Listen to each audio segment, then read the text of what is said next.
bagaimana tanggapan Kang Emil dengan kondisi Jawa Barat yang saya baca secara statistik menjadi setelah pandemi COVID-19, Jawa Barat menjadi daerah salah satu yang dianggap miskin. Itu yang saya baca di koran. Bagaimana tanggapan Bapak dan kenapa itu sampai terjadi, di mana masyarakatnya pun sedang mengalami krisis ekonomi, bahkan terjadi kesenjangan sosial seperti yang sedang kita alami saat ini di Jakarta. Sekali lagi mohon kami dijelaskan supaya kami bisa memahami, sehingga ketika kami bisa menjadi gubernur seperti Bapak, kami dapat mengantisipasi hal tersebut. Terima kasih. Ya. Baik, cukup. Kami persilakan paslon nomor urut 1 untuk menjawab pertanyaan dari paslon nomor urut 2. Waktunya 2 menit dimulai dari Anda mulai berbicara. Terima kasih. LA Ice Mango Boost. Discover the new flavor. It's mango season. Saya kira datanya mungkin keliru Pak, silakan dibaca lagi. Termiskin di Pulau Jawa bukan Provinsi Jawa Barat, provinsi lain di Pulau Jawa, silakan dibaca lagi.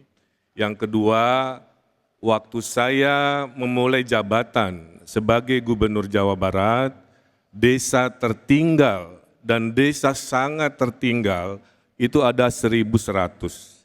5 tahun kami bekerja dengan pemerataan ekonomi, dengan ekonomi digital desa, dengan program-program pemberdayaan pesantren-pesantren di desa. Hasilnya Pak Dharma, dari 1.100 desa tertinggal, sangat tertinggal, di akhir jabatan kami jumlahnya menjadi 0.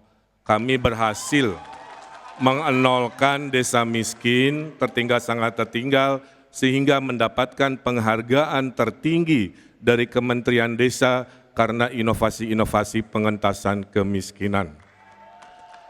Yang kedua, kami merasa bahwa Jawa Barat memang berbeda dengan Jakarta.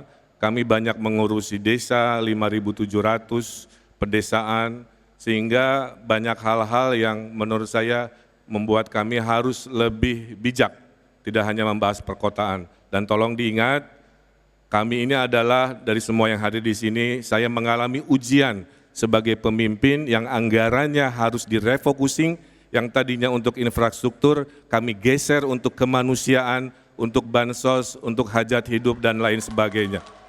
Dan selama kekurangan dana seperti itu, kami mendapatkan penghargaan dari UNDP sebagai provinsi terbaik penanganan COVID di Asia Pasifik. Terima kasih.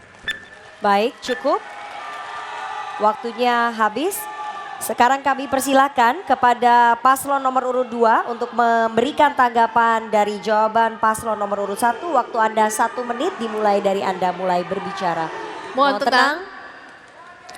Seandainya saya menjadi seorang gubernur, jijik saya kalau saya bodoh. Jijik saya kalau saya pengecut. Jijik saya kalau saya pengkhianat. Maksudnya apa? Kalau ada sesuatu peristiwa yang demikian, alangkah baiknya kalau kita mengajak tim independen untuk meneliti data yang ada. Apakah betul-betul ini isu kesehatan atau agenda politik global? Bayangkan, baru ditemukan virusnya bulan Desember, 12 hari kemudian sudah ditentukan.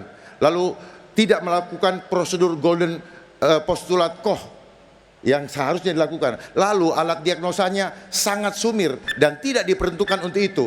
Itu adalah ciptaan Dr. Carey Mullis yang mendapatkan Piala Nobel tahun 1984. Jadi seharusnya sebagai pemimpin harusnya jangan kita berkhianat kepada rakyat. Habis, terima kasih Bapak. Berikutnya kami persilahkan kepada pasangan calon nomor urut 1. Mohon tenang hadirin. Mohon tenang. Berikutnya kami persilakan kepada pasangan calon nomor urut 1 untuk memberikan respons atas tanggapan pasangan calon nomor urut 2. Waktu Anda 1 menit dimulai sejak berbicara. Pak Dharma, bayangkan ya, kita lagi bekerja ada sebuah peristiwa besar yang ilmunya kita tidak tahu.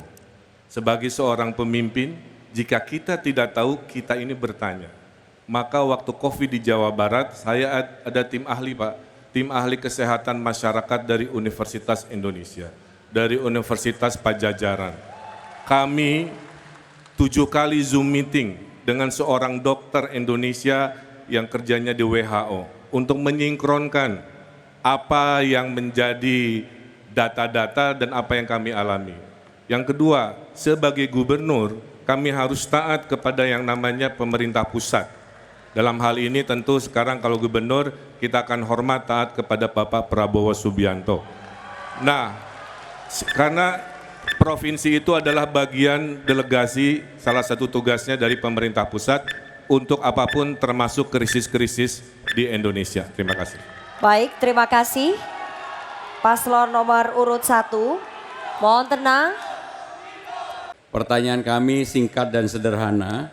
Dulu pada tahun 2018, Kang Emil pernah menyampaikan akan membangun Disneyland di Cikarang. Sekarang Kang Emil ketika menjadi calon gubernur di Jakarta menyampaikan akan membangun Disneyland di Pulau Seribu. Sebetulnya akan dibangun di Cikarang atau di Pulau Seribu. Terima kasih. Baik, Mohon tenang. waktunya masih panjang Bapak.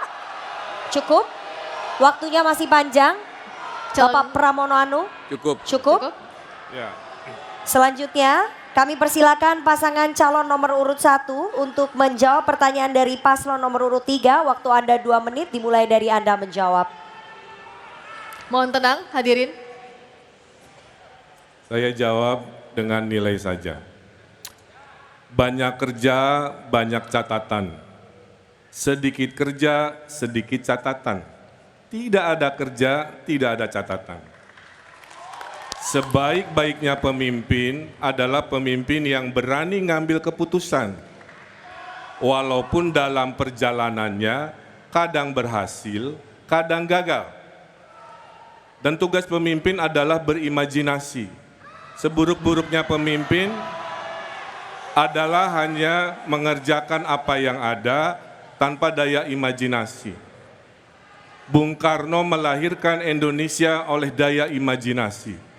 Indonesia disebut Imagine Community, semua berimajinasi.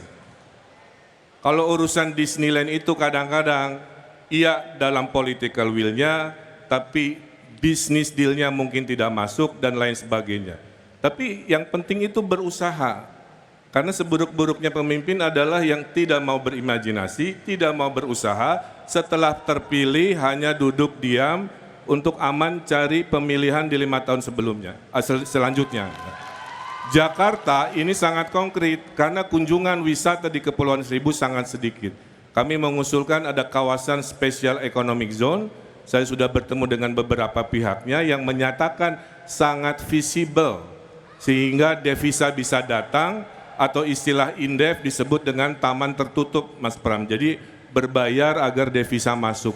Ya kelasnya nggak bisa kelas Ancol lagi, maka bahasa ke publik yang mudah disampaikan adalah naik kelas dari kelasnya Ancol menjadi kelas dunia. Bahasa destinasi global kelas dunia, Universal Studio, Disneyland, Global Village Dubai, itulah yang dibahasanya akan dimengerti oleh pihak-pihak internasional. Terima kasih. Baik, terima kasih.